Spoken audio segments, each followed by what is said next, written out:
Guys, I am so excited to share this with you. I'm going to show you how to tell the story of the entire Bible on two hands, but you need a pen. I'm not kidding, you need a pen. We're going to do what you told your children not to do. We're going to write on our hands, and you need a pen. So if you don't have a pen, stop the video right now and make sure everybody has a pen. I'll wait. You got it? Okay, we're going to use 10 fingers. This is the Old Testament. This is the New Testament. The 5 big ideas of the Old Testament, we're going to just do a simple symbol for each of those. The first one is Eden, and because Eden was a happy place, we're just going to do a simple smiley face on your thumb, something that simple. The next big deal is, of course, Eden was lost through sin. Because of that, you've got all these stories in Genesis that tell how people fell into sin and what it cost to families like Abraham, Isaac, and Jacob. Well, then you go into Egypt, and they're slaves in Egypt. So what we're going to do is just a simple arrow down, an arrow to the palm of your hand, which reminds you, oh, close the hand, I am enslaved. I'm held by the enemy. Well, when God released them from Egypt, He gave them 10 commands. So on your tallest middle finger, we're going to put the command of God. Just 10, just write the number 10. After the law of God, that helped them establish a nation. And so on the ring finger, think of the gold of the ring as kind of a royalty. Just do a simple little crown. It doesn't have to be artistic. It just has to be clear. Little crown on your ring finger to represent King David, King Solomon, all the kings that came after them. Well, if you know the end of the story of the Bible, because of the failure of the kings, the people of Israel went into bondage. They called it exile.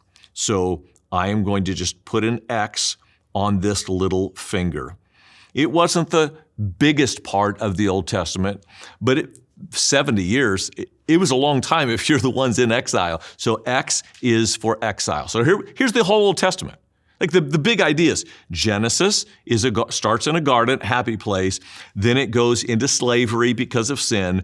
And then it goes into 10 commandments, the law of God to create a nation, the leaders of the nation. And then because the leader's failure, you go into exile. By the time you get to the New Testament, this is harder for me because I'm right-handed.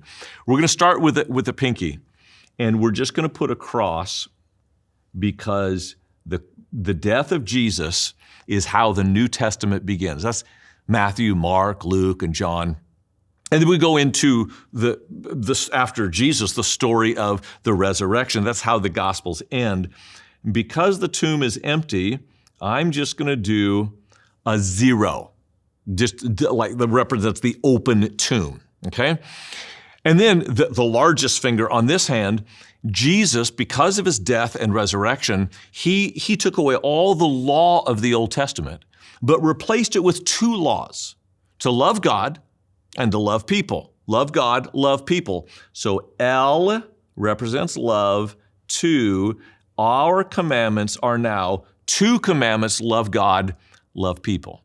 And if you love people, and Jesus, this is the Great Commission, and all of the book of Acts and all the epistles really is ascending. I want you to go out and tell people about me. So I'm just going to do an arrow that goes outward because you are being sent. So think about pointing outward. God says, go into all the world and make disciples of all nations. That's the theme of our church. This is our mission, to reach the entire valley for Jesus Christ. All of that is the send, the send, the send.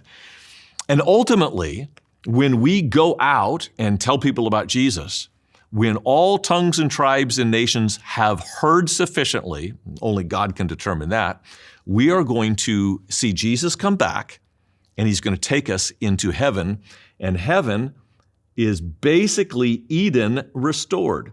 In fact, many of the images are the same. The tree of life is in Revelation chapter 22 and Genesis chapter 2. So you see this kind of all of history comes to the conclusion. It began in a garden, it ends in a garden that we call the new heaven and the new earth. Now, I want you to take your fingers and tell the story of the Bible. And what you'll notice is every finger goes together. That you have Eden and eternity. You have slavery and sending. You have the 10 commandments and 2 commandments. You have the kings of the Old Testament and the risen Jesus from the New Testament. You have the suffering of exile and the sacrifice of Christ, and they just pair so well together. This is the story of the Bible on 2 hands. And if you have 2 hands, you can know the entirety of the Bible, the dominant storyline going through all of it. And that is something worth talking about.